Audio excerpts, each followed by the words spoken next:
നിധി സാന്ദ്രയോട് അച്ഛനെക്കുറിച്ച് ചോദിക്കുമ്പോൾ സാന്ദ്ര പറയും ആരോഗ്യപരമായിട്ട് പ്രശ്നമൊന്നുമില്ല, പക്ഷേ ഇപ്പോൾ പുറത്തോട്ടൊന്നും ഇറങ്ങാറില്ല.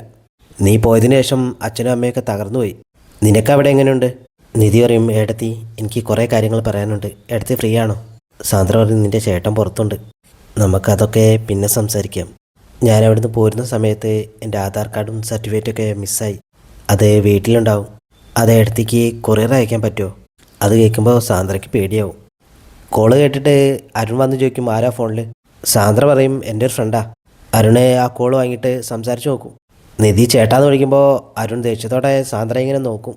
അരുണ് നിധിയോട് ചൂടാവും, നീ എന്തിനാ ഇങ്ങോട്ട് വിളിക്കുന്നത്? അരുൺ നിധിയോട് കുറേ ചൂടാവുകയാണ്. കോള് കഴിഞ്ഞിട്ട് സാന്ദ്രയോട് വയ്ക്കും ഇതിപ്പോൾ എന്ന് മുതൽ തുടങ്ങിയതാ? സാന്ദ്ര പറയും ഇത് ആദ്യമായിട്ടാണ് വിളിച്ചത്, ആരാണെന്ന് അറിയാത്തതുകൊണ്ട് കോൾ എടുത്ത് പോയതാന്ന് പറയും. അവളുടെ സർട്ടിഫിക്കറ്റും ആധാർ കാർഡൊക്കെ ഇവിടെ ഉള്ളത്. അരുൺ പറയും ഇവിടെ ഉള്ളവരൊക്കെ നാണം കെടുത്തിട്ടേ അവളങ്ങനെ സ്വന്തം കാലിൽ ജീവിക്കണ്ട, ഇവിടെ നിന്നൊരു സാധനം കൊടുത്തു പോരുത്, മനസ്സിലായോ?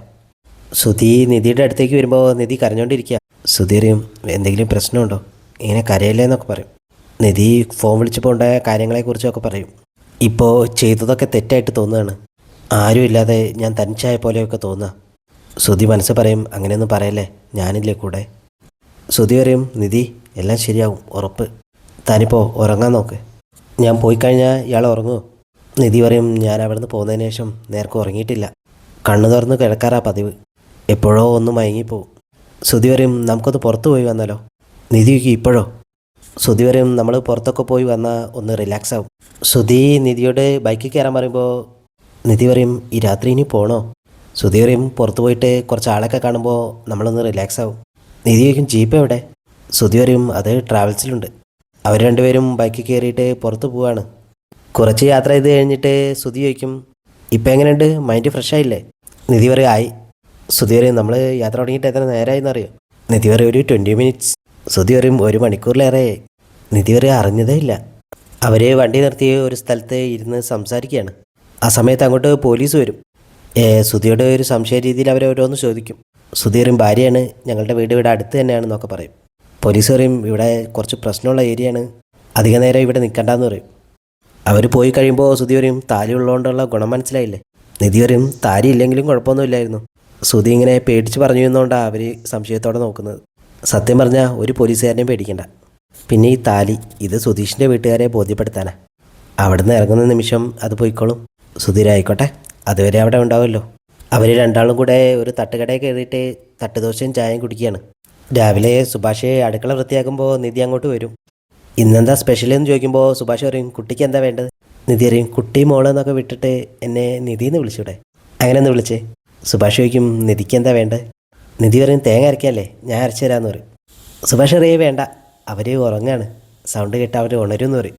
നിധി പറയും അത് ശരി, സുഭാഷേട്ടനാണ് അവർക്ക് വളം വെച്ച് കൊടുക്കുന്നത്. സുഭാഷ് പറയും രാത്രി മുഴുവൻ സംസാരിച്ചുകൊണ്ടിരിക്കുന്നു, എപ്പോഴാണ് ഉറങ്ങിയതെന്ന് എനിക്ക് പോലും അറിയില്ല, അവർ കുറച്ച് ഉറങ്ങിക്കോട്ടെ. നിധി പറയും അപ്പോഴേക്കും സുഭാഷേട്ടനെ ഒക്കെ റെഡിയാക്കി വെക്കാമല്ലേ?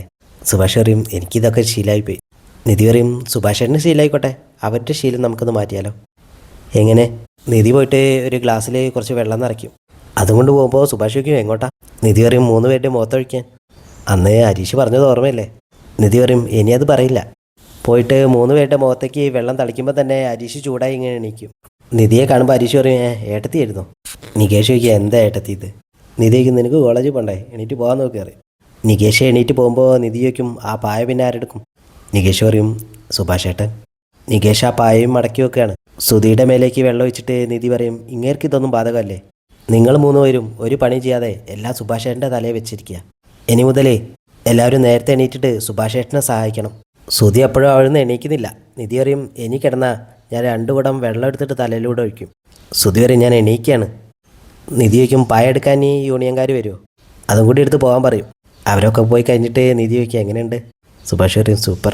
നിധി പുറത്ത് വന്നിട്ട് നികേഷേന്ന് വിളിക്കും. നികേഷ് അങ്ങോട്ട് ചെല്ലും. നികേഷിനോട് പറയും നിൻ്റെ 2 ചേട്ടന്മാരെ വിളിക്ക്. സുഭാഷ് ഏട്ടനെ അല്ല. നികേഷ് വിളിക്കുമ്പോൾ സുധിയും ഹരീഷും പുറത്തേക്ക് വരികയാണ്. സുധി ഒരു പുഞ്ചിരിയുടെ നിധിയുടെ അടുത്ത് പോയി ചോദിക്കും എന്താ? നിധി ചൂലെടുത്ത് സുധിയുടെ കൈ കൊടുക്കും. പോയിട്ട് മുറ്റം മുഴുവൻ അടിച്ച് വൃത്തിയാക്കിയിടണം. ആ സമയം കൊണ്ട് നീയും ഹരീഷും കൂടെ അകം മുഴുവൻ അടിച്ചു തുടച്ച് വൃത്തിയാക്കിയിടണം. അത് കേൾക്കുമ്പോൾ ഹരീഷ് ഇങ്ങനെ അന്തം വിട്ട് നിൽക്കും. നികേഷിന് സന്തോഷമാവും. സുഭാഷ് വന്ന് എന്താന്ന് ചോദിക്കുമ്പോൾ നിധി പറയും സുഭാഷ് ഏട്ടനെ ഇടപെടണ്ട, ഇത് സുഭാഷ് ഏട്ടൻ്റെ ഏരിയ അല്ല, അകത്തേക്ക് ചെല്ല്, ഞാനും ഹെൽപ്പ് ചെയ്യാൻ വരാം. നികേഷ് സുധിയോട് വയ്ക്കും, എന്താ നോക്കി നിൽക്കുന്നത്? കുടുംബനാഥയുടെ കൽപ്പന ചെയ്തേ പറ്റൂ. അവർ 3 പേരും കൂടി അവിടെ അടിച്ചു തുടച്ച് വൃത്തിയാക്കുകയാണ്. നിധി സുഭാഷിനോട് വയ്ക്കും, ഇവിടെ നിലവിളക്കുണ്ടോ? സുഭാഷ് ഒരു നിലവിളക്കെടുത്ത് നിധിക്ക് കൊടുക്കും. നിധി അതുകൊണ്ട് സുധീയുടെ അടുത്ത് ചെല്ലുമ്പോൾ സുധി പറയും, ഇവിടെ കടിച്ചു കഴിഞ്ഞു. നിധി പറയും, എന്നാൽ ഇത് പിടിക്ക്. സുധിയുടെ കയ്യിൽ ആ നിലവിളക്ക് കൊടുത്തിട്ട് കൊണ്ടുപോയി കഴുകാൻ പറയും. നിധി കുളിച്ച് വരുമ്പോൾ എല്ലാവരും അവിടെ അറ്റൻഷനിൽ നിൽക്കുക. നിധി പോയിട്ട് നിലവിളക്ക് കത്തിച്ച് പ്രാർത്ഥിക്കും.